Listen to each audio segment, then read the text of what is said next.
breaking bread with a muggle. They said I wouldn't make it, now they looking puzzled. They said I wouldn't take it, how to go and hustle. Get the bag, it ain't never getting fumbled. In the jack, but we came up from the bottom. Through the cracks that the light pour in. Have a blast, got the drinks pour in. Take a risk like it's a short thing. Going in, yeah, I'm going all in. Getting flued out, yeah, you can bring a friend. Dive right in, let's go. No more than dip in your toes. Let the rhythm take control. It's going down tonight, yeah. Dive right in, let's go. No more than dip in your toes. Let the rhythm take control. It's going down tonight, yeah. 30 seconds and counting. I just knew see you later's no goodbyes. New flows, new highs, through the dark clouds. See the blue skies, it will be I-J-U-A. It's a new day, ride in the storm like a new wave. Shake, shake, shake, moving to the beat now. Got the heat now, 12, 11, 10, 9. Ignition sequence start. 6, 5, 4, 3, 2, 1. Good evening, good afternoon, ladies and gentlemen. Welcome back to High Top Sports. I got the man, Steve and Chad, back on with the boys and girls. We missed you, Stevie. I feel like it's been like a month, even though it's only been a week. It feels, because I don't see you anymore like I usually see you, so it feels like a long time. We don't get this out on a regular basis, and then get on here and just kind of keep it going. Like, we got to bottle it up, for a week, and then we just let loose on one another a Wednesday night at 8:35. You know what I'm saying, baby? Boys and girls, welcome to the stream. It has been a hell of a day. Your boy turned 29 today. It's been one hell of a birthday thus far. We broke 5,000 subs. Save it for the cast, ladies and gentlemen. Before we get this thing kicked off, it is Shelton Walker's 29th birthday, baby. Let's get those eyebrows going, my man. Happy birthday. Thanks, Bubba. I appreciate that, man. I think I forgot it. Yeah, you didn't even say anything. I didn't even think about it. I don't even care. We're buzzing. You know what I'm saying? Let's get it. Let's drop a like, boys and girls. Let's get to 100 likes this afternoon. Let's subscribe. We just broke 5,000. We're about to break 5,100. The train has left the station. Okay, so if you ain't got a ticket, you better grab one quick, boys and girls. We're humming. Okay, we are back, baby. We got a lot to go over. Obviously, 5-star quarterback, elite quarterback, shall I say, DJ Lagway has set the tone for 2024. Huge. We're going to go over that. We've got a ton of recruiting news.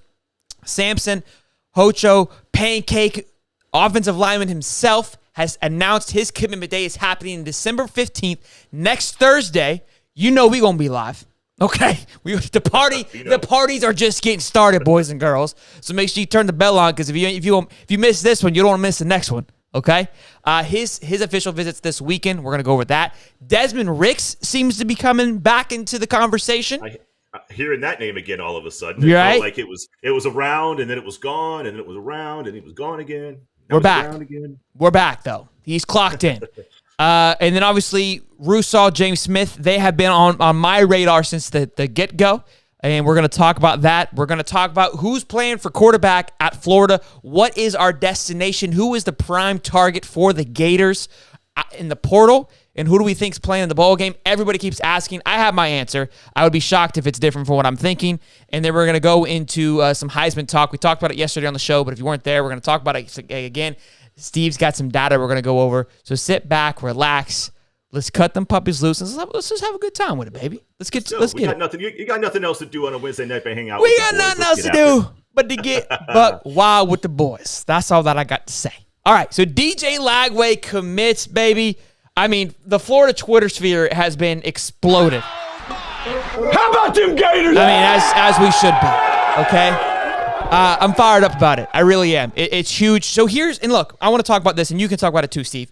A lot of people are, you got some of the old Bull Gators are like, it's 2024, who cares? The haters are saying it's 2024, who cares? I understand where you're coming from. He hasn't signed any piece of paper yet. He can flip. Here's my answer to that. He's already recruiting for Florida Gators. And from what I've known from this year, I mean, we saw the guys that were bought in that have been recruiting for Florida haven't budged. And I don't expect him to budge, okay? He's building something. He wants to build something special. That's number one, okay? Number two, is what it does is it sets a tone for 2023 because now kids that may have been on the fence for this year, they go, okay, yeah, Billy's for real. They're about it, and I want to be about it. Okay, even if it might take a year or two to get it going, they want to be a part of that process and a part of that greatness. So that's what that does for Florida. And when you can set a quarterback this early for a class, it sets the tone to build everything else around it. Ohio State has the number one player in the country with a perfect score. They have their quarterback. He's the number one. Number two is the wide receiver. He's also going to Ohio State. So that's what that does. Look when Arch went to Texas this year, the domino effect that happened. How do you think it's going to affect the portal as well, too? They go, look, these guys are about it, especially the young guys, young running backs that have 3 to 4 years of eligibility left, young guys on the D-line, young guys on the O-line that have 3 to 4 years of eligibility left. It's going to be more enticing to come play for Florida than may have been before this. Sure. That's how I feel. Steve, what are your thoughts? You can obviously be a little bit more pessimistic on the side of things as FSU fan because I've given you flack when you guys landed 2024. Like, it doesn't matter. But now I feel you like gave me flack about it in the summer. Like, yeah, it's closer now. We're getting back into that realm of like, well, now it's about that time to start talking about it. It's closer than we think. It really is. It seems far away, but we've talked about 2023 this class since February, right? And we're signing day is now coming up. Well, you've got any time that you've got a guy of that caliber at the quarterback position, that typically becomes your best recruiter. Now, look, Billy's had a bunch of great recruiters committed to the team for almost all summer. Some of these guys have been probably better recruiters than maybe some of your assistant coaches. Some of these guys coming into this class. But look, when you get that marquee quarterback, it changes the players around him. It changes who wants to play there. It gives Florida, especially right now with a lot of uncertainty at the quarterback position, especially for next year, it gives them the ability to lock down the quarterback position for the future. That just gives Billy more leeway to focus on other things. Keep in mind, I mean, if he doesn't make the commitment today, right, and he takes his commitment all the way through, next year, that means Billy's got to chase him the entire time. That's time, it's energy, that's effort, and it doesn't give you that traction. Like when Jameis committed to Florida State, Jameis turned around and started recruiting for Florida State. It was huge for us. It made a huge impact on getting, like you said, running backs. Not only that, but you've got the portal happening right now. If you've got a junior or a sophomore wide receiver out there looking for a new home, they know who their quarterback is going to be for them to finish their college career if they come to Florida. Like, it just sets up very well. You've got obviously the talent there. You've got the excitement from the current class. You've now started to build excitement for the next class. I would love to tell you that it doesn't matter. I would love to tell you that it has no impact on anything, but I would be remiss to say so. And look, that also now sets the stage for you've got an interesting next year coming up, where the portal is obviously going to be a huge part of what you guys do in order to kind of bridge the gap between where we are now and when he comes in 2024. But that's a perfect fit, and we'll go into it a little bit here for some of these portal quarterbacks that only have maybe 1 year of eligibility left. That's the bridge you need, the Band-Aid that you need to get yourself to the promised land. If you can get a junior quarterback that has a good amount of starting experience, which we can talk about it again here in a bit, there's plenty of it.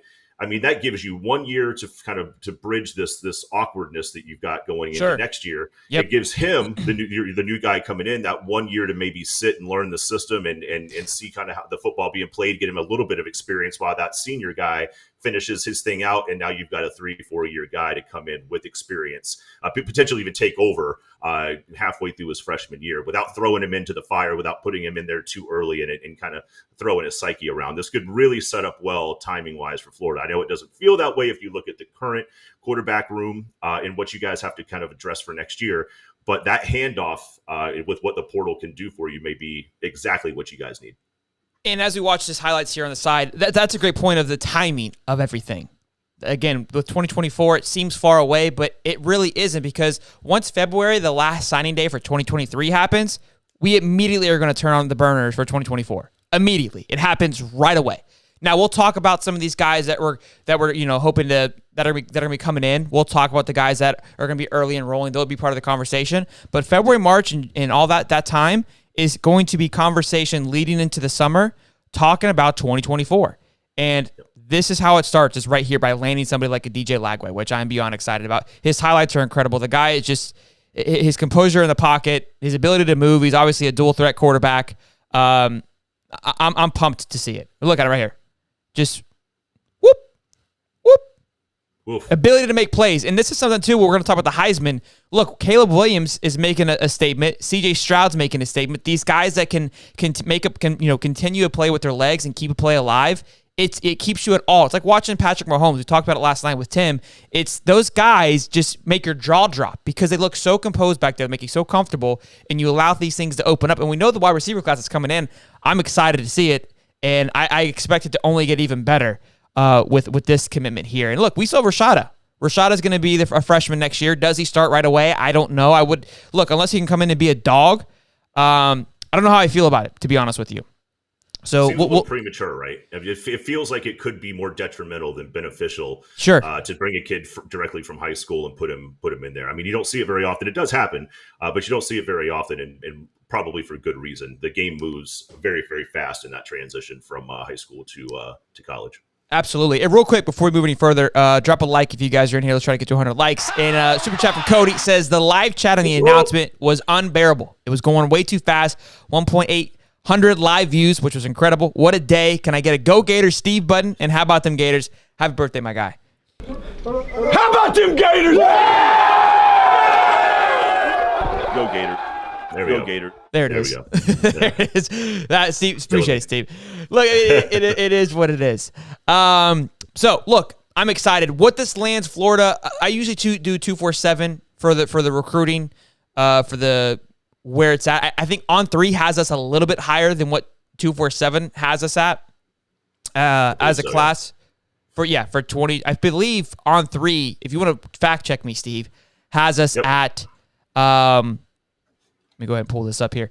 Has us at 10. 247 does right now currently. So you guys can see here. We've got us at 10. We've got the 1 5-star, 2 4-stars. Look, it's still early. I mean, I'm not stressing by any stretch. Florida State's up there at number 5. You guys got 1 5-star. Who is the 5-star? Crap, off the top of my head, it's not Hakeem. Let me take a peek here. That's okay. LSU's got 6 4-stars. LSU, Brian Kelly's been working. So that's obviously a big one there. Then you got Notre Dame. But we got Miles Graham, obviously. It felt like he's been by himself. So Miles Graham and DJ Lagway are 2 top 30 players, which is awesome. I mean, that's how you start a class. That's incredible. Blue chip guys, top 100, top 200 guys to get the ball rolling. To be at number 10 this early feels really good. I can't remember the last time we pulled a 5-star quarterback. And that's something that's really, that's what's really special too. Go ahead. Richardson was 4. He was 4. Correct. Yep. Okay. So look, this is huge. This is, again, like I said, it seems like it's 2024 and it's a long time away, but I promise you, it's not as far as we think that it is. Agreed. That's a fact. Yeah, you guys are. They have you at 5th with 3 commitments, and they've got us at 6th with 6 commitments for next year. Okay. Oh, we're at what are we, 6th and you're at 3? No, we're at 6 and you're at 5, just with this most recent pickup. Okay. Your average right now is 93.6. They've got us a little lower at 247.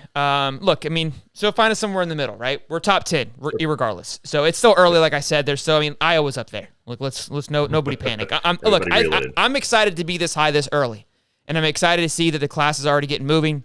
We're making a lot of moves into the 2024 class, so I expect it to only get better.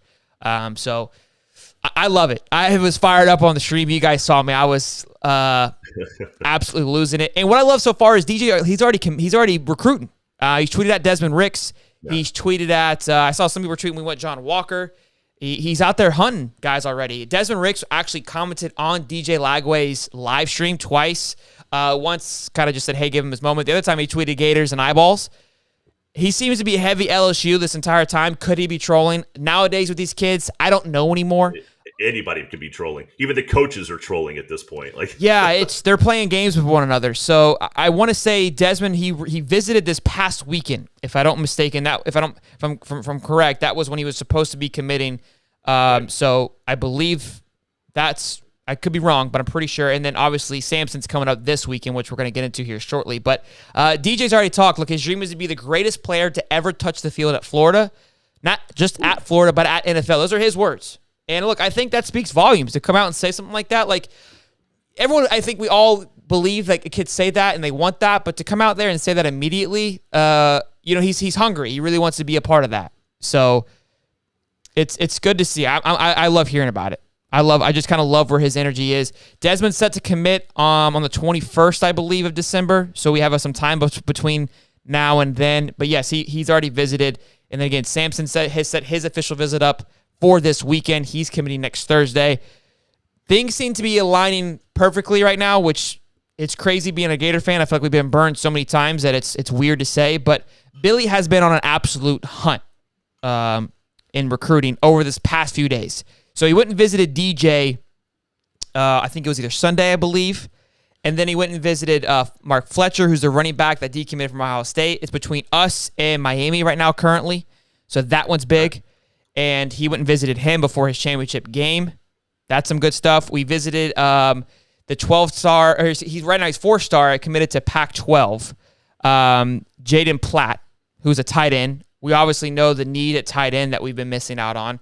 Billy visited him as well. And then what else? Who else do we visit? I have Rusall and Smith separate because they've, to me, been a package deal that we've talked about a multitude of times on here. But we'll talk about him now because he's also visited those two guys this weekend, which to me is just, he's just staying on top of these guys right before National Signing Day and just staying in their ear. This guy is literally flying all over the Southeast on his magic carpet. The guy is humming. And it's important because a lot hasn't happened in the portal. We, like, in a sense of we've been pulling guys through. I know offers have been made, but we haven't pulled anybody in. And I think a lot of that has to do with probably with bowl games, what's going to happen with those kids, where they decide to go. And there's a lot of options. I think it's going to take time for that free agency to happen because there is no like necessarily timeline for these kids to sign. I'm sure the sooner the better, so they can go and get transferred over to the school and get moving and be part of the spring. Go ahead. Well, sort of. They have to be enrolled by, like, I want to say January 3rd. Okay, so they before the new semester. So they do have a small window, yes. Okay, so it's gonna heat up here then. Yep. So I wonder. Look, I mean, because National Signing Day is what, the 22nd, I believe, or 21st or 3rd. It's like right before Christmas. It's yes. It's coming up here in, I want to say, a week and a half. And then we've got Jordan Hall, who I thought FSU was going to be on the radar, but it seems I don't think he's in us Final Four. It's Georgia Locke, right? Is it the defensive tackle? So he it's a defensive lineman, but no, Florida seems to be making a late run here. Look up to see if his prediction or his crystal ball, which I was going to get frustrated with if we got blown out of the water there. But Jordan Hall, it's out of Georgia, Bama, Florida, and then there's one more school. I thought FSU was going to be in it, but they're not even in the conversation. They weren't even in his Final Four. Yeah, I didn't think we were in. I thought you guys were at one point, but apparently it's moved on. But no, so he visited Florida this past weekend as well, and he's like, look, when I saw the looks in my parents' eyes, it's hard for me to say no. He knows where he's going. It's dialed in, but so Florida's making a run. Yeah, Georgia seemed to be the lock, but now with this, again, this is why landing something like a DJ Lagway is very exciting because guys that were maybe on the fence before are no longer on the fence. Like, again, Samson Ukunolo, 5-star offensive tackle. Boys and girls, we have been dripping at the mouth for an offensive tackle, and to land this 5-star stud would be absolutely huge. To get his, as of now, we're going to be the last place that he visits before he commits. And I've learned in the past that that's a good sign. And with it being this close to signing day, more than likely it's going to be a lock, obviously. And the last time this happened, Rashada was visiting us, Malik Bryant visited us, but then both those guys went to Miami right before they committed, and obviously we know where they both went. Now, he flipped Rashada, different situation there, but we get the last official visit, and he's already visited. He visited just a week and a half ago, took some incredible photos. So for him to come back again shows that we really want him, and that he's excited to come and visit as well. And now you got a 5-star quarterback back there, as well as a 4-star in Jaden Rashada. You got to be excited to see what's going on here. And we're going to talk about the portal and who we can go get for, like you said, this kind of awkward transition here. We're in those teenage years going into puberty. So we are in that small transition. So we'll see how that plays out. But things are looking back up again when they've looked dim for quite a while. Look, I mean, you're coming off a 6-6 year. That's not the year that especially at the start of the season that a lot of Florida fans were looking for. It's not the season that, it didn't look like you were going to have coming out of the Utah game. You've had a couple of losses in the recruiting trail. You've had a couple of big wins. You've had a couple of flips. You've had a couple of things go your way and exactly the opposite. It is exactly the roller coaster of emotion that is the sport that we all love. And I can tell that we all love it because we're all in here talking about it. But that being said, look, it's an emotional roller coaster, and you have your ups, you have your downs. Right now, this is clearly an up moment. I mean, this might be the pinnacle of the roller coaster where it hits that ride all the way through. Now? Here's the other thing: you've got the second. So the first signing day is coming up on the 21st. I just confirmed that. You know that you've got to have all of your portal guys enrolled by the beginning of January. Look, it's going to be a very, very busy month, and a lot of good things can happen. What Billy does with the momentum that this type of commitment could give Florida will be interesting to watch. This could very well be something that he's able to use to just kind of propel a couple of early guys to sign, and then also get a couple of guys out of the portal who were looking for that transition before Lagway takes over. It could be the slingshot effect, right, where things kind of really set it. And right now, as of now, the current class 2023, I would say 85 or 80% of them are set to sign on this first National Signing Day. So it'll be interesting to see who doesn't sign, and that will kind of let us know, like, okay, who's on flip alert, right? Who's going to be up for grabs coming in February? Because there is some of these guys that are going to be playing. They're going to play into championships and play in some, the All-American football games, just like Harold Perkins was last year. And then they'll make their announcement shortly around that, typically, because there's some more time for them to play and up their rankings up a little bit. So they'll probably wait till that second signing day. I've talked with Marcus Stokes. Obviously, they've pushed their signing day back, to kind of weigh out their options. So you've got players like that are going to just weigh out their options and see what's available up until there. So before we move on real quick, let's get some likes, guys. We just 3 away from breaking 100. Appreciate the love and support. You guys are amazing. A couple super chats. One from Connor Griffiths here, showing some love. $20 for the man. Says, let's get a birthday old fashioned for Sheldon and one for Holly to join. No one works harder than High Top, and this is just the beginning of something very, very special. I appreciate that, big dog. Thank you. Appreciate and then that, guys. $2 from Clint Watson. I appreciate that, guys. How's everybody doing in the chat? We haven't had a chance to say hey yet to you guys, Mr. Nobody. S-Move, Chris Sorley, what's up, big dog? Piss Missiles, what's up, man? J Money, Rob S, how we doing? TK Gator Nation, B Bean, how we doing, big dog? Bean, there he Muscles and Mascara, how we doing? Muscle says DJ Lagway is the highest quarterback commit since Jeff Driscoll in 2011. I love it. What's your guys' thoughts on the bowl game? Or do we care about winning it? I mean, honestly, I think all of us, we always want to win this game, but I think we have to be into consideration that it's going to be a tough one. But I think it could speak volumes if we're able to go in with the unit that we have and play hard and play tough against a 9-3 Oklahoma State in Vegas. In my opinion, I think it's going to be Jack Miller. That's going to be the guy. But let me know what you guys think. Right? What's your thoughts on this bowl game? I'm excited for it. I think it's going to be fun to watch. And the porn bots are here per usual. Good to see them. Per usual. Yep. Well, you know what? That's the ultimate form of flattery. Just a sidebar here.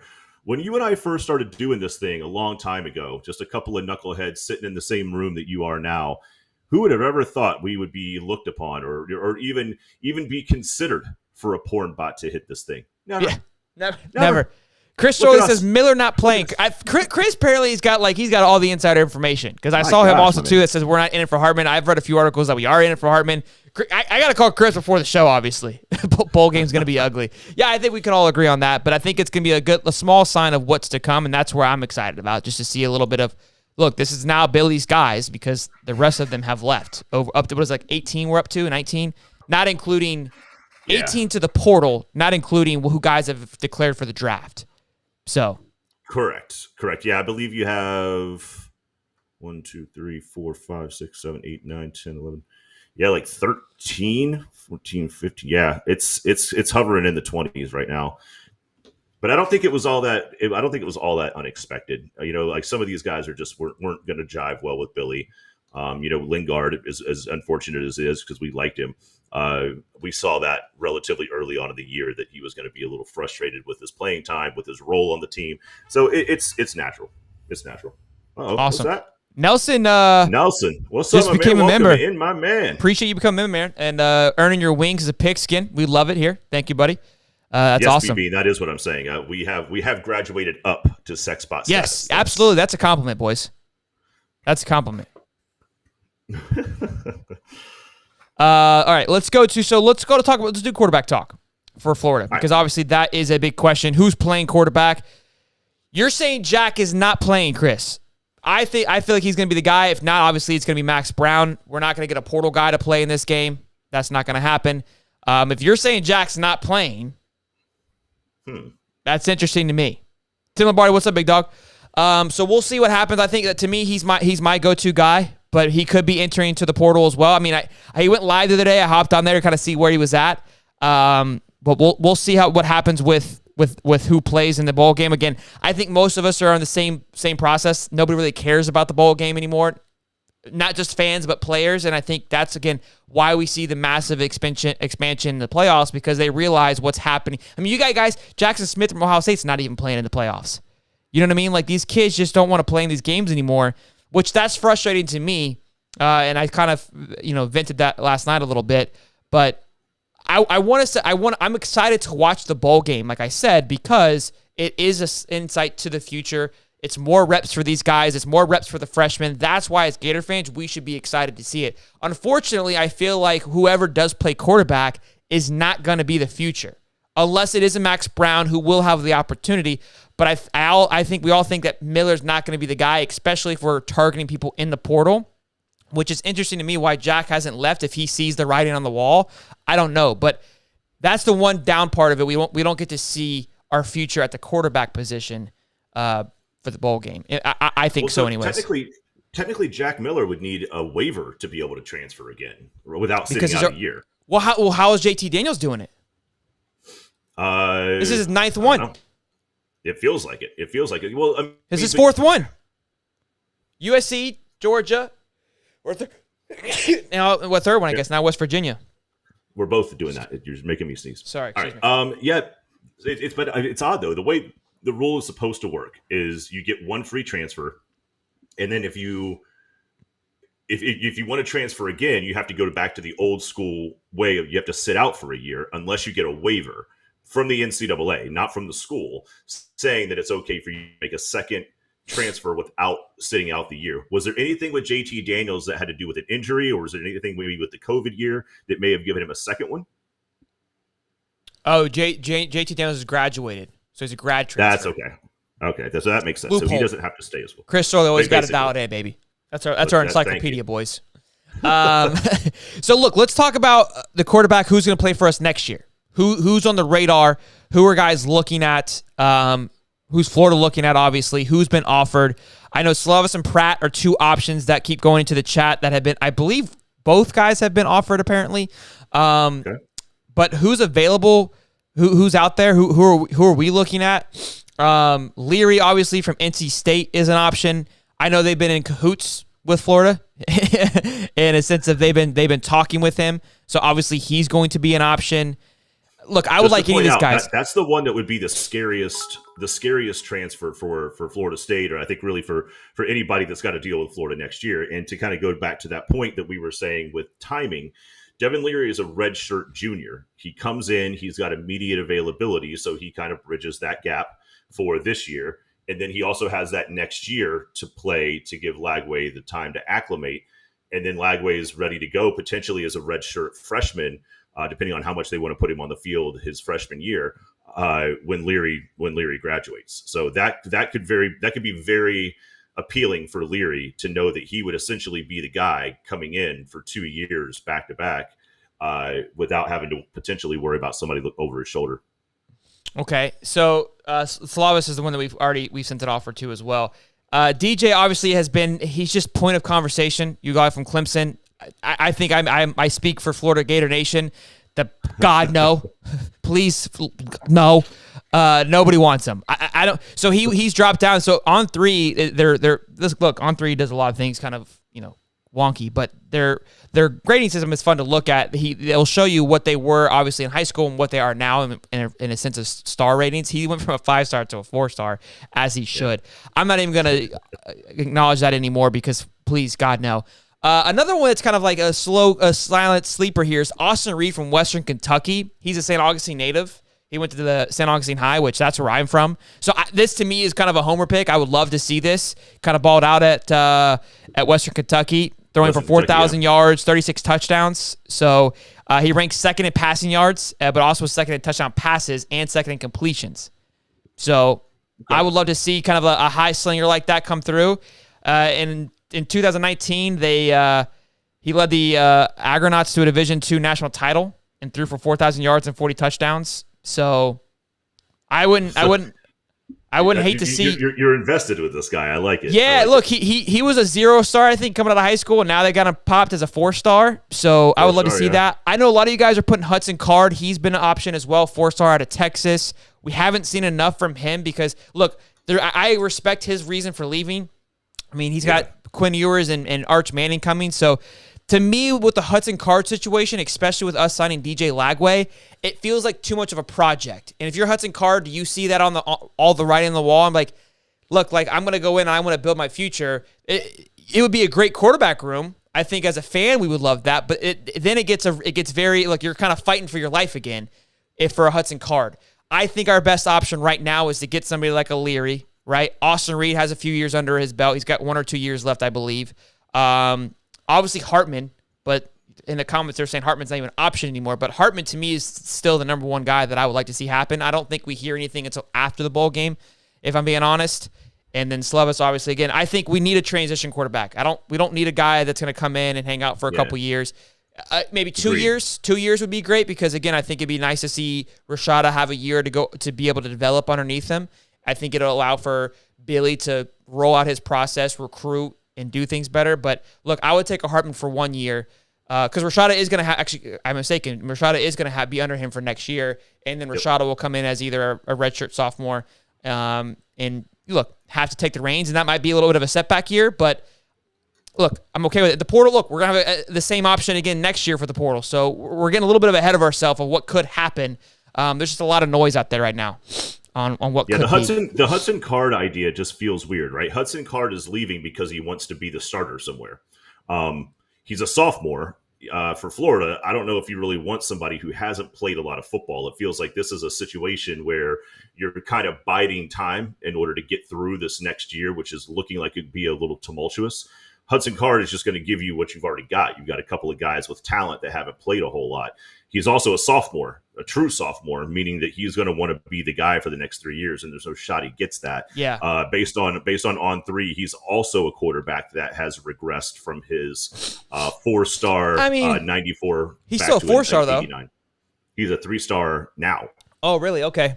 Yeah, he did. I mean, he had some okay moments when he came in for Quinn Ewers. Really quick though, we got a super chat. I don't want to miss this from Animal. It says $10. Says, here's my take on Lagway commitment. I think it's great, but what's to say he won't change his mind next year? After all, we've seen it happen before. We mentioned that a little bit in the beginning of the cast, Animal, and I'll answer kind of quickly here. Look, my point to that is I feel like he's already recruiting well. He's already bought into the Gator way, and I feel like quarterbacks committing this early, it makes me feel more comfortable because they're bought into the class. Like, even now, Rashada hasn't really, in my opinion, I don't feel like he's been recruiting. When Marcus committed, guy was all in. I mean, he would recruit. Same thing with Trayon White. Like, these guys have been bought in the Gator way since the beginning. Roger Kearney, he's been bought in. Najee, these guys are bought into the Gator way, and they're recruiting actively.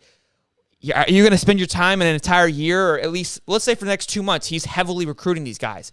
Now, if things don't go his way, could we see things go flip? Sure, but if we start seeing the guys that he's targeting come our direction, I don't see it happening. That's all that I'm saying. And look, things could still happen, but it's still important for right now because the 2023 class sees that and they're like, all right, cool, let's go get it. That was kind of the main reason too, in a short form. Sure. And then we got another one here from G. Super chat in here. Yep. G Witty, $20, my man. Sheldon, you're humping. The shuttle during the live show is legendary. Bro, I realized I was trying to fly it. All right. It was more of we were taking off, and I was like, I'm humping a spaceship on live television. You're a true fan, brother. Congrats on 5K subs. Legit. I leave you alone for like. Bro, I was. a day or two. Me and the next thing spaceship. you know, you're over here humping inflatables. Me and the spaceship have a look. I'll pull it up. I'll pull it up for everyone's viewing pleasure. Just give me 2 seconds. I have not seen this. For everybody out there, this will be my first, so I have no idea what I'm getting myself into. Yeah, it's Shelton, something. Naughty man. It's something special. It really is. And I'm here for the people, like I said. So there we are on that. All right, let me go. Charles Young, 45.9 QBR. Is that for Hudson Card? Is that who you're referring to? All right, can you see that, Steve? Oh yeah. All right, here you go. We're off to see the wizard, boys. We're off to see the wizard. Let's go. Grab your spaceships. We're headed to the moon. I look like a dog in heat. The wizard. We're off to see. That's like that. That's like I'm galloping. Like I see now where boys, we're this clip must be saved. It has to be put into the vault. It's never a dull moment here, boys. If that doesn't get a like, I don't know what does. I mean, who else is doing it? Who else is getting it done? Like, this is a family show, damn it. Yeah, this is a family show. Welcome to the stream, boys. Oh, goodness gracious. You gotta laugh at yourself. You gotta laugh. If you can't laugh at yourself, you're not living. I don't know what to tell you. Well, not everybody is humping an inflatable. All right. Some people live a normal life. We got 400 people. David says, I log on to YouTube to see Shelton humping something. What's going on here? I mean, what would you expect anything less, Soderquist? That's what we do here, boys. Okay. A super chat from Clint Watson said, "What do I do with my hands, bro?" I was losing it. Over 400 in the chat. Welcome to the stream, boys and girls. Make sure you guys like, subscribe. I appreciate y'all hopping in here. What's up? The breathing is the best part. Here from oh yeah, there it is. What do we do with my hands? Yeah. Breathing is the best part. Oh, I love it. Oh gosh, I'm crying. This is good. Lagway is a monster, Chris. I couldn't agree more, Bubba. I couldn't agree more. All right, fantastic. Whew, had to catch my breath there. That was a good time. So, look, that's where we're kind of at with quarterbacks. So we'll see. We'll see how it plays out. I think, again, it's going to get hot. I told you guys December was going to heat up. And I think today is is D-Day. It's Pearl Harbor Day. Like, literally. Like, obviously, I know it's 2 different days there. But it seems, fitting. Today starts war in the portal on the recruiting. So it's going to be exciting to watch. So if you're not subscribed, make sure you guys subscribe and turn the bell on because we're going to be on the road with all of it. Samson commits on the 15th. Like I said, we're going to be live for that at 4. That's next Thursday. And then a few days after that, Desmond Ricks is going to be committing. So we're going to be partying out for all that. You guys know how these watch parties goes. Win or lose, we're here to have a good time and love for it. Real quick, super chat from Fish Reef. Get Rock Hump down for the 15th. P. Honcho on deck. I might have to, hopefully the spaceship it's sitting over in the corner doesn't file any complaints on me. That's my concern. I've got a full-time space. Look, this guy right here is my inflatable, my red rocket on the ready. So we're ready to go. We're prepared for anything, boys. We're always ready to go. All right, let's move over to Portal Madness. Let's talk about this a little bit. Obviously, we're kind of going over it a little bit with the scorecard and the rankings here. Just breaking it down some more of, what's out there on all across the board, on everything. Who's left for Florida? Like, how many people? So, how many people? What's the number that have left for Florida? We're ranked, I believe, second to last on their rating of how we've done thus far in the transfer portal because we've had mass exodus and nothing in return yet. So we haven't countered the negative yet, which it's still early. And look, something that I would speak to is Georgia. Nobody's left Georgia, which is interesting. We'll talk to that. Yeah. Yeah. Shout out to them, obviously. For able to keep everyone, because look, Bama hasn't been able to do it. We've been saying this. Georgia ranks first in the transfer portal thus far in the SEC, followed by Tennessee. But Bama, it's Bama, Florida, then A&M are the bottom 3. 13 have left Bama, 14 have left Florida, and then 19 have left Texas A&M. Texas A&M, bro. And so look, I think you have to look at too, like who's leaving, right? That's a factor. The guys that have left Florida, I'm not upset about. Do you have the list? We were going to talk about this a little bit. Do you have the list? We can go over just for a quick second. Sure. Yeah. So we'll just go top to bottom. I'm not going to go in any particular order here. Chief Borders, Donovan McMillan. So McMillan was the one that hurt me the most. 4-star safety. I thought he did a great job. He had a relationship with the Gator Collective. He was kind of it felt like he was bought in. And I wanted to be on the show because I really felt like he was going to be our next guy. Enjoyed watching him play. That one to me, that one didn't feel like, again, it could be there's two sides to every story. It could be like, hey, you're not going to play. Like, love you played well, but I've got guys coming in. He could have Deion Sanders, but hey, I got luggage coming, and it's Louis, right? We don't know. We'll never know, right? We will never see the other side of it. The coaches are never going to explain, like, yeah, I told him to leave. Lorenzo Lingard, that one hurt my heart. We can figure that one, yeah. Yeah, but I'm glad. Honestly, I'm glad he is leaving so he can have the opportunity to hopefully show out and go to the league. So, again, the McMillan one hurt. I know Chief Borders, some people are kind of upset about him. Linebacker, obviously, we're a little bit thin at him at linebacker. So, for depth, that hurt us, but he wasn't starting. But for depth, it definitely hurt us a little bit there. Would it kind of back up to that? So then the next one down is David Reese, a linebacker. Then you've got Jalen Lee, a sophomore defensive line. Kamar Wilcoxon, a safety. So you've got a couple of folks coming out of the same position there. Nick Elksness. I don't remember seeing him out on the field very much. He's a redshirt freshman here out of Jacksonville, 6'6", 220. He's a 4-star kid coming in. See, wide receiver Dejon Reynolds. Didn't he play a little bit in the FSU game because of all the wide receiver injuries? Reynolds?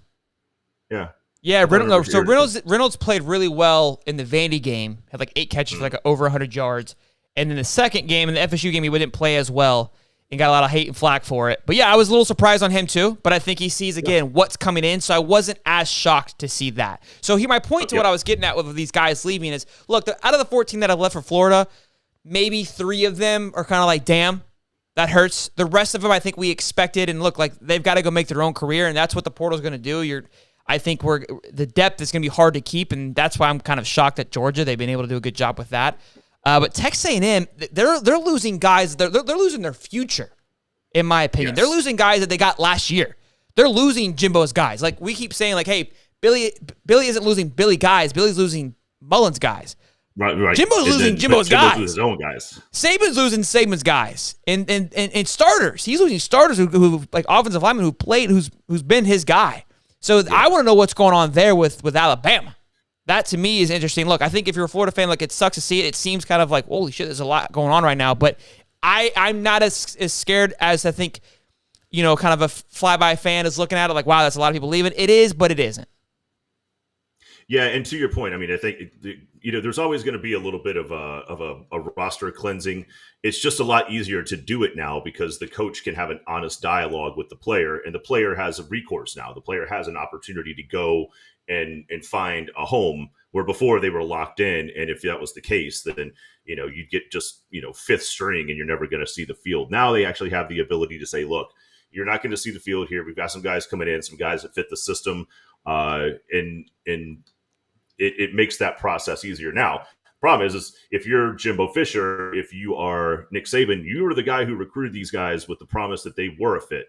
And the fact that they're leaving you means that either your culture wasn't right, you were full of crap when you recruited them, and that's a tell to a lot of other recruits coming in. If you're missing on this many people, you have this many people leaving that just a year ago were ready to sign for you. There's where there's smoke, there's fire, and these kids aren't dumb. They're being educated on how this process works much, much better than they were before. So that we'll see what that does to future recruiting rankings for schools that are having this issue right now. Like I'm going through. What do we rank like 50th, I believe, overall? Correct, Steve? Correct me if I'm wrong. Your current recruiting rankings? Yes, for the portal. Yes. Oh, 61st. 61st. We rank 61st. So look, I think as the month goes on, this recruiting, I'm going to hold Billy. I'm going to hold his feet to the fire as much as because Billy listens to the show. Look, I think the transfer portal recruiting, it's going to be important. And I think if what proves to that is what USC, Florida State, and Ole Miss, what they did last year, proves that, look, it does work. So am I expecting a top 5, top 3 finish? I'm not going to, freak out about it on the first year. again, there's a lot of moving pieces here. And we all laughed at Billy for having a massive coaching staff. Now he looks like an absolute genius because these guys can't be everywhere. So this is where it's starting to pay dividends now because they're able to hopefully move around. So we'll see how this happens. I would like for a top 20, top 15 with a, compensated with a top 5 recruiting class. That would be, I would be happy with that. I think maybe I could be wrong. You guys might have a different opinion, but with this being the first one, that's kind of where I'm at with it. Yeah, and the other thing in what it looks like, Billy's doing is he's addressing roster needs, obviously, but it also looks like it's easier to get offensive and defensive linemen out of the portal than it is to get them out of high school because you've got to get them acclimated strength-wise, and you got to get them on the nutrition plan. It takes a little while for an offensive lineman to be able to get into college football shape. Like your speed guys, look, sometimes they can translate a lot faster. Your running backs sometimes can translate a lot faster. But, you've got an offensive lineman coming out of high school who's going to be going up against some of these defensive tackles that are in their 3rd and 4th year under a significantly, stronger and better weight regimen. They can't hold their own on that. So that the offensive and defensive line is a developmental position coming out of high school, in my opinion, whereas it doesn't have to be out of the portal. You can get a little bit more immediate gratification while some of the younger guys you bring in have that opportunity to get acclimated. Absolutely. Real quick, my favorite YouTube channel is back. FSU Sucks donated $2. Welcome back. FSU Sucks. We missed you. I got to add this to the broadcast because obviously they are my favorite. I love it. Man, it's a good time. Hey, real quick, I see you guys kind of in the chats but going back and forth of like the Gator YouTube channels, Gator Dave, Soderquist getting swamped, reading. I see Will from Read and React. Look, they're all great channels. I think what's great about all of our channels, really quick here, is you get a little bit of everything from all of us. We all bring different flavors and styles. I think that's why you're able to watch everyone and get a different take because we all have our own personalities. So I think it's great that we all can coexist with one another. So it isn't like, hey, who's this or that. I think it's that's why I love having when we have Soderquist on because he brings a different style than what Steve and I do. That's why we complement one another. Everything's great. I think as Gator Nation, all floating, I always mess this up, but all rising tides lift all boats. So I think we all got to love one another. Also, too, another super chat from FSU Sucks for $2. I miss this guy. I literally miss this guy. The one thing I will say, and I'm not trying to rank the other Gator sites out there that are doing their show, but none of them have an FSU guy on it. So that's true, and none of them are humping their spaceships. Yeah. So look, if we are comparing things, that's a big thing. Yeah, Brandon Olson's great. People tweeted at him for us to be on the show, and then he tweeted at me and said, "Hey man, a lot of people keep saying that we should be on the same show," and I go, "I'm down," and then he's ghosted me. I'm like, all right, I guess you're not down. But I'd love to have Brandon. I would love to be on their show and have these guys on. Like, I am open to anything. Everyone has kind of their own agenda and does their own thing. Like, I get it. I'm very loud and rambunctious. So I may not fit the mold for everybody. So it is what it is. But I'm always down. Today. Yeah, look, I would get it. Like, hey, they can't have that guy on. It's where they're gonna get canceled. So I respect it, but I appreciate the look. Those guys have kind of set the wave, especially Gator Dave. He set the tone for the Gator podcast. So look, I think everyone has their own thing and their own rhyme and reason to listen to it. But I love that you guys are here and showing me support. It means a lot that we're even in the conversation with those guys. So I appreciate it. Absolutely. Do they have porn bots on their That's site? true. Do they get porn bots? Just kidding. Real quick, Fish Reef, $2 man, says 5K. Let's go High Top Sports. Congrats, boys. Guys, it's kind of a numb feeling. I think things are moving really fast right now, and it's hard to really comprehend and grasp how cool this really is. But 5,000 subs, I mean, it's uncanny. I think every time we hit a milestone like this, we have a little like sappy moment.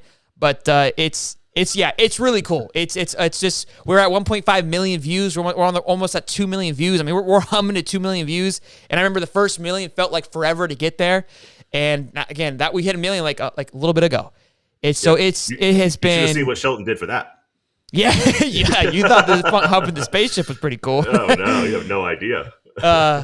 So look, I appreciate it, guys. It's really cool, and your guys is in the support. that you guys love the show. It really means a lot because, look, we're just a bunch of idiots at times here to hang out and have a good time. So, Absolutely. All right, Portal Madness. I think we've wrapped that up. Let's move on to, the Heisman talk. I think it's going to be exciting up until honestly, it's not going to be exciting. I think we talk about it today, and then we'll move on from it because it looks like it's going to be a shoo-in for Caleb Williams. But we had Steve. Steve did some homework, and I don't want his homework to go to waste. And we looked at the data from all the quarterbacks that are in the finalists, and then the one guy that got left out. And then Poor bastard. And go over that. I had my opinion about it yesterday, looking at the numbers, because, again, the question was, how do you pick the Heisman? What is it? Is it the best guy on the best team? Is it the best player in college football? Well, if it's the best player in college football, what does that mean? Right? What does that, is it the numbers? Is it how flashy they are? Is it just the QBR? Because to me, that number represents your entire score. That's a rating that's supposed to kind of bring everything together. What is it? Because typically the Heisman goes down to, well, they didn't have a Heisman moment. Well, a Heisman moment and the best player in college football, those are two different things. Because you could be really good all year and never really have a flashy moment, but be really good. And that's where my Stetson Bennett argument was coming in yesterday. And I got a lot of flack for it, and I appreciate it. But I was just supporting why he was there. I think if Hendon Hooker was there as well, the hate for Stetson wouldn't be as high. And I agree with that. But let's just, I'm going to shut up for a second and let you kind of do your thing now. And real quick, super chat from Tim Lombardi says $5, says, the mold got broken with you, Shelton. Love this channel. I appreciate it, big guy. Go ahead. Go ahead. Look, that's what it boils down to, right? Like they talk about the Heisman moment. You don't need to really have a Heisman moment. Stetson doesn't have one because the guy goes out there and he plays the sport like he's essentially a pro quarterback. He doesn't need to have a situation where he's stiff-arming four guys on his way to a 30-yard scamper. There hasn't been a lot of situations for Georgia going into the fourth quarter with the game on the line, and he's got to make this big, 18-play drive to put him into the end zone to win the game. They haven't had to be in that situation. So where do you take that away from Stetson? I just don't know if you took Stetson Bennett out and put another average quarterback in with how good that team has been around him, if you really lose a whole lot. I actually don't think you do. I think there's a lot of quarterbacks with their current talent that could step in and play that role. As I hate you bring to kind of, I don't want to cut you off, but to speak to that too, I think we mentioned a Georgia dynasty starting, and I think once Stetson leaves, it's going to be interesting to see the next guy steps in. Are we going to see what you're saying, the same success? It's going to be interesting. Right. And I think we may look back and be like, man, Stetson kind of was a little bit better than we thought, or we're like, yeah, he was nothing. So we'll see. Pedestrian. Yeah. Look, let's just hang our hat on quarterback ranking, right? That's the all-encompassing number. It wraps up 1 through everything 5. from. Yep. Let's do 1 through 5. The number one highest-rated quarterback, Hendon Hooker, with an 89.6 quarterback ranking and a 27 touchdown to 2 interception ratio. That is unbelievable. 27-2 touchdown to interception ratio, which is clearly why he is 2 points above the next highest, which is CJ Stroud at 87.6, Caleb Williams out at USC at 86.5, Stetson at 86.3, and Max Duggan 80.2. So what's CJ 86 too? CJ is an 87.6. But CJ, Caleb, and Stetson are all within a few decimal points of one another. It's not that far apart. Yeah, it's like 1 point. My argument, the reason I talked about this last night, the Hendon Hooker situation to me is because he got clapped by South Carolina and he got hurt, so he wasn't able to close his entire season, and I think that's what's holding it, is because he didn't have a full season. It sucks. Because look, how you're looking at it's like, well, he has the highest QBR. Well, the number's a little skewed because he missed a game and a half. I'm not saying they are, but that's how you can look at it. So look, QBR is pretty close for the other three that are actually in it, and Max Duggan's one of the lowest. So look, I'm going to utilize this data later on. So continue. All right. So just in my opinion right now, it's down to 3 players. I'm scratching Max based on this QBR and a pedestrian 33. I think Max got into it because of his basically his Heisman moment would have been a moment if TCU wins, but that Big 12 championship was his moment that really catapulted himself into the conversation. So continue. Yep. Okay. So that leaves us Stroud, Caleb Williams, and Stetson Bennett. We know that they're not very far apart at all on the QBR. Let's talk pass yards. Passing yards, That puts Caleb Williams number one out of those three at 4,075 yards. The next closest is going to be Stetson Bennett at 3,425. Wow, that much of a difference. That far back. Yep. Okay. And then CJ Stroud bringing up the rear in that group of three with 3,340 yards. What was Max? I know you already X'd out Max. Yeah, 3,321. So he was the lowest out of the four. He's still the lowest. Okay. Yep. Honestly, CJ Stroud's checked out my book. I'm being honest with you. Okay. CJ Stroud, because he hasn't had a moment, for the fact that he's third in that list for passing yards, and I know he doesn't have a rushing touchdown, and his rushing yards are kind of pathetic too. We'll get to that, yeah. Yeah, I already know. I'm getting ahead of it, but he's already checked out. So look, this is why everyone's giving me flack about Stetson Bennett, but it's closer than everybody's giving me shit for. Now that we're sitting here, like seriously, can you agree with me on this that it's closer than what he's getting? Okay, go ahead, continue. Yes. No, so that leaves us CJ Stroud, touchdown to interception ratio. CJ Stroud has 37 passing touchdowns to 6 interceptions. Caleb Williams, 37 passing touchdowns to only 4 interceptions. Stetson Bennett, 20 touchdowns to 6 interceptions. That's a sting for me right there. Okay. That's a sting. Okay. Let's go to completion ratio somehow with the worst touchdown to interception ratio. Stetson Bennett also has the highest completion rating, which means that he just checks down quite a bit and doesn't take the long ball. It's 68.1. CJ Stroud, 66.2. Oh, and then Caleb Williams. Sorry, he's second at 66.1. So not a whole lot of differentiation there. I don't know if I can get past a 20 to 6. The problem. So okay, look, I think that's enough data. I've heard enough. Yep. So look, hold on. Except for the 0 rushing touchdowns for CJ Stroud, the 10 rushing touchdowns for Caleb Williams, and the 7 for Stetson Bennett. That 7 for Stetson is kind of huge. That's kind of like low key kind of stuff. He's a sneaky guy. So look, data, stats, everything points to Caleb Williams. The reason why we don't want Caleb to win, and I saw this in the chat, is because he's a douche. That's fact. Matter of fact, he's painting his fingernails, saying "F this team, F that team." He's a little bit of a crybaby when he loses.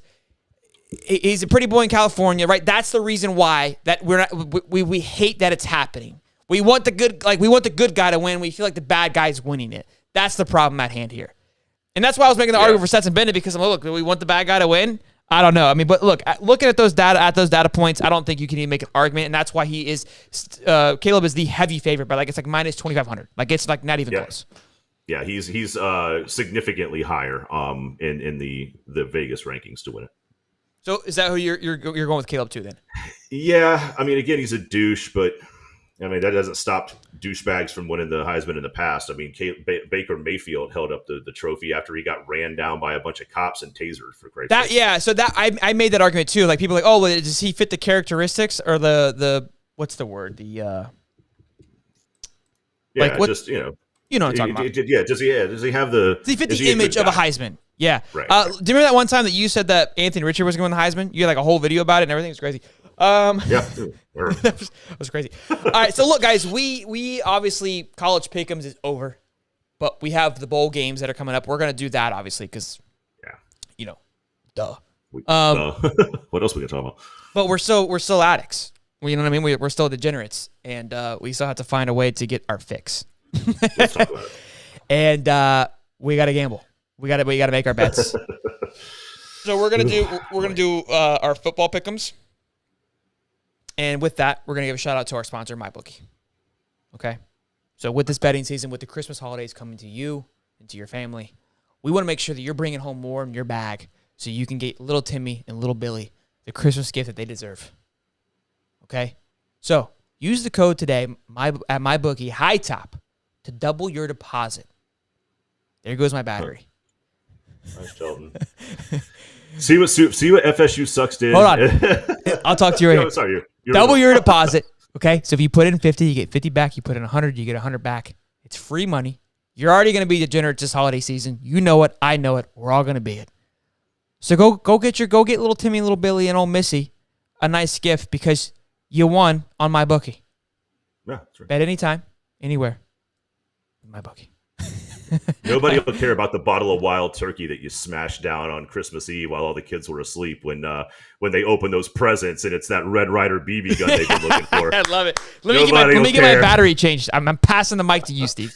All right. So look, we're gonna go over some NFL games. We did this a little bit at the beginning of the year. I don't know about the folks in the chat. I'm gonna speak for myself when I say this. I don't believe that the NFL is anything more than just a segue from the excitement that is college football on a Saturday into the start of my miserable working week on a Monday. It's just a great way to pass the time on Sunday and get me from point A and excitement to point B of just being miserable again. So since we don't have college football this time around, I guess we'll settle for the NFL, and we'll do some pick'ems on the game here. Hey, it's me. Oh, look at how special everybody must feel. All right, guys. Sorry, double fisting Holly right now. Thank you, Steve. Wait a minute. Oh wait, I got some inside information. Okay, so from our boy Todd here, he says Stetson should not win, but he plays better in big games. Also, does not run up numbers against cupcakes. And that was kind of my thing, is like the eye test of Stetson wins football games. That was my argument. That isn't on a data sheet. Look, I don't think he should win it either, but I was making the argument of why I see that he's there, because he's the most consistent guy, in my opinion, out of the four. That it's not necessarily him, but their team wins football games, and he's been the catalyst the last 2 years. He's been there, yeah. He's been the guy behind the center, so it can't take. All right, let's get into NFL. Look, I have been known to pick a little bit better on the NFL. To me, there's more trueness into that. College football can be a little bit rambunctious at times. But let's get right into it. We got the Jets at Buffalo. Buffalo's favored by 9.5. Okay? Oof. I liked the Jets probably 2 weeks ago. But with the quarterback situation at hand, I'm not as favorable of it anymore. They had a close one against the Vikings that I felt they should have won. I was cheering for them. I like to see the Jets. I like their coach. I love the energy they got going on. Mike White, look, I don't know why they don't put the old boy in, what's his name? Flacco back in, but it is what it is. Mike White's been hooping. I just don't see them holding their own against Buffalo. Yeah. They beat Buffalo once this year by 3 points with their boy Zach Wilson, but he has seemed to just bury that team. Fizzle, yeah. Yeah, so look, I'm taking Buffalo heavy on the 9.5 to just at home to just railroad these guys. Look, the Jets defense is solid and it keeps these boys in games, but I gotta go with them. Yeah, no, I like that. I think 9.5 points in an NFL game is high. I know Josh Allen's out there. They've got Singletary playing well. Obviously, Stephon Diggs and Josh Allen can, if you've been in fantasy football at all this year, if you've gone up against that duo, will end your entire weekend, or at least your fantasy football weekend, within by 1:30, 1:45 in the afternoon on a Sunday. So, look, I'm going to go with the Bills to put up 10 over the Jets. It's not weather. I don't think will be an issue. It's like 31 degrees and sunny, so it's not like there's a blizzard or anything out there. But sure. I'm going to take Buffalo to put them away. Okay, we got the Bengals in Cincinnati. So Deshaun Watson came back last week, struggled. Are we skipping the Thursday game? Are we skipping the Thursday? Yeah, I'm skipping the Thursday game. It's Thursday's bad luck. Deshaun, I believe there was one offensive touchdown in the game last week with the Texans and the Cleveland Browns. Joe Burrow is finding his rhythm, and they're favored by a touchdown, -6. I got to go with the Bengals. Joey B and the boys forever and always. Yeah, look, I've got Joey in 2 fantasy leagues, and I've got Higgins in, I think, the opposite 2. I've been a big fan of that team and the way they put that team together. So I'm going to go with the Bengals as well. So right now we're pretty much. I'll pick the next one first. This is an interesting one here. Minnesota at Detroit. Detroit's favored by 2.5. Really? Yeah, and you know what? I'm liking the Lions here. Really? Old Dan Campbell and the boys have got something special going on, and I'm here for it. Okay? I want to say they're in the running. Let me check really quick. They're in the running for their conference because that conference is a joke. So let me double check here before I'm mistaken. Oh no, you're just kidding. The Vikings are running away with it. They're 5 games ahead of them. But they're in second. But I like the Lions. The Lions have hope. They have to have hope. Oh, but they're back. So let me see where they're at. We're popular again. Who's back? Oh, the Porns. Yeah. So I'm gonna take the Lions. I might be on a stretch, but I'm taking the Lions. Look, They're only 2 games out of the wild card. So I think that this game's this game's important for them. Yep. Okay. I will never pick against Dalvin Cook. I always feel like he's a game breaker. It's on turf. It's indoors. I'm going to take the Vikings to hand the ball to Dalvin Cook until he breaks. So I'm going to go with Minnesota. All right, we've got Houston at Dallas, and there was a time last year where I took Dallas for everything. It was my go-to pick. Points, not points, whatever. It felt like it was a shoo-in for a while. And it felt good. They're favored by 16.5 against the Texans. Oof. That's a tough one. In the NFL, that's a lot of points. That's a lot of damn points. And I'm going to take it. Oh, you're staying on the train, huh? Yeah, I'm staying on the Jerry the train, boys huh? don't disappoint. It's at home. They rolled the Colts they rolled the Colts last week 54-19. 54-19. Just gave you free information there. No, well, yeah, but the Colts are bad. They've got a quarterback that's a statue back there. Look, I'm gonna go on a limb here. I'm gonna say that the Texans go down there and they're able to get a touchdown or 2. Okay. And they're able to control the game on the ground with Damian Pierce. I don't believe they win the game, but I think that they can cover the 16.5. I'm going to take the Texans. Okay, I like that because Damian Pierce goes for 115. God, I hope so. Fantasy playoffs have started this week for some people. We got Phillies over the Giants. I'm not bought in on the Phillies yet. I'm really not. They're playing at home against the Giants. Giants are getting 7 points. I like Saquon and the boys. Give me Daniel J. +7 in the Giants. All right, taking the Giants. Gosh, Hurts is so unpredictable. He's had a great year, but you're right. I mean, gosh, Saquon is almost to me like what Dalvin is. He can take over a game. The Eagles have just been playing consistent football. They're 5-0 away, 11-1 on the season. I'm going to stick with the Eagles. I like the spread out there. Yeah, it just seems safe. Baltimore at Pittsburgh with the Lamar-less Baltimore. Pittsburgh's favored by 2.5. Mike Tomlin's dialed in. It's hate Baltimore week for those guys. I think Pickett, Tiny Hand Pickett, and Najee are going to have a great week. 2.5 seems too easy for me. I'm taking Pitt. I am with you on that. It's some of the AFC championship games, some of the playoff games between the Steelers and the Ravens have been some of the best NFL football I've ever watched. Back when Ray Lewis was there, they still had the reincarnation of the Steel Curtain with Kirkland and the white dude with the beard that's just sticking out all over. It was just these ugly games in the snow. And I always pulled for Pittsburgh. Then I'm going to do it again this week, especially with Steve dropping knowledge on you guys. Okay, yeah, take that old school stuff. Let that sink in. Old school stuff. I'm going to take Pittsburgh. Okay. Then we've got the Chiefs at Denver. Denver's getting 9.5. Russell Wilson, the boys can't seem to find their ass from their face right now.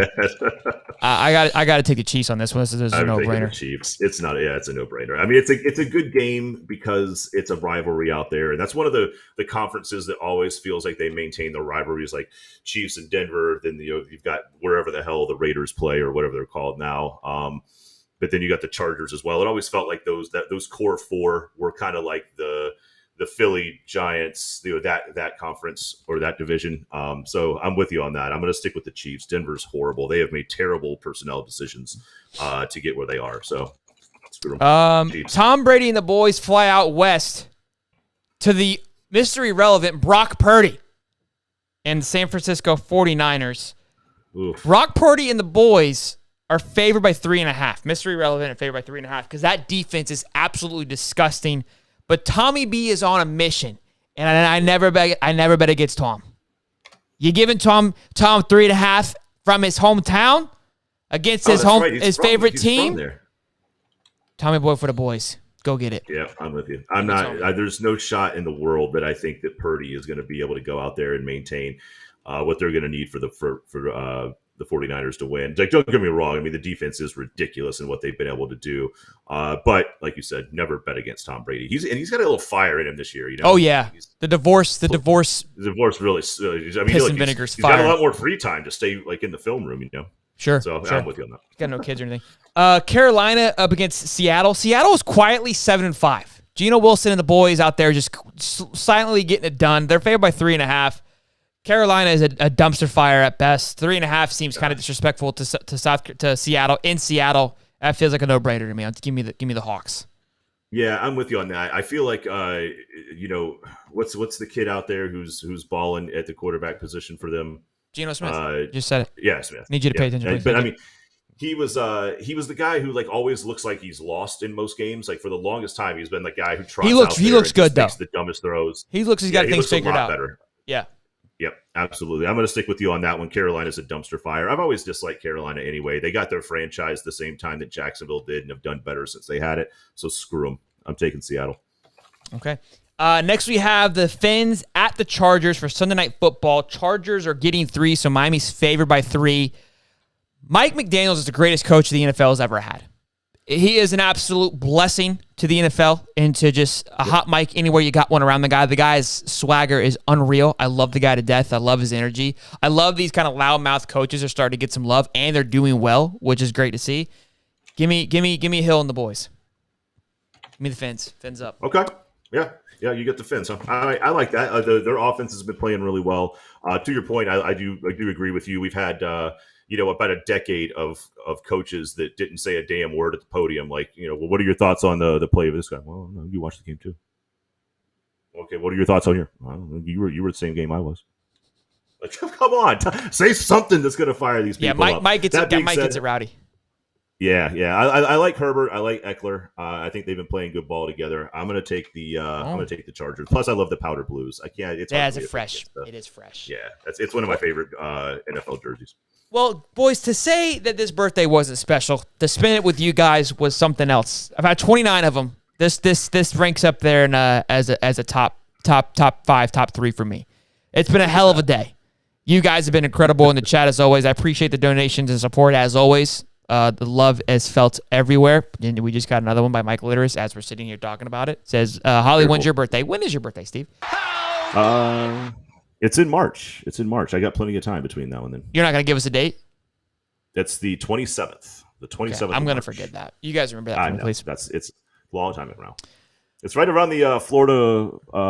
Is it? No, it's usually around the baseball game. Or no. It's the TPC tournament. There you go. That's the easiest way to remember it. All right. Well, boys, let's see if we can get a 200 likes. Caden Jones commit is coming soon. When is it? Chris? Look, boys, the show. Keep your eyes peeled. Keep your ears peeled. Okay. For turn the bell on because who knows when we're gonna go live. With it being portal season, commitment season, I might have to get 5 more batteries to be able to keep up with the hotness because I feel like it's gonna be rambunctious, and I love it. So Andrew says I've been 29 for 4 years now. Not sure how that math works, but I appreciate it. Aaron Joyner, your birthday's December 14th. Happy birthday next week, but if we don't see you. But boys and girls, ladies and gents, pleasure as always. The Piss Missiles were engaged today. We were humping spaceships, which, I mean, who else is doing that? Nobody. I'll answer your questions for you. Make sure you guys order your rocket ships. We're on the way to Mars, to Pluto, wherever you want to go. We're headed there, okay? First class ticket. Hump your way to any planet you want. We can hump our way to anything, baby. All right? Boys and girls, remember, like, subscribe. We will see you next time. Next Wednesday, live, 8:35. I'm sure we'll be live in between there. Don't worry. Actually, we are going live. I'm going live tomorrow with Connor Clark to talk everything recruiting, to get more in depth with it. Maybe he'll give us some more information. So make sure you guys come hang out with us at 6 p.m. Eastern Time. We'll be live tomorrow. Special edition with Connor Clark. Whew. Appreciate it, boys. Love you guys. Later. I feel this pain, you already know. Turn that to gains, let my money show.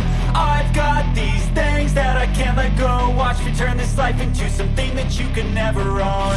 I feel this pain, you already know. Turn that to gains, let my money show.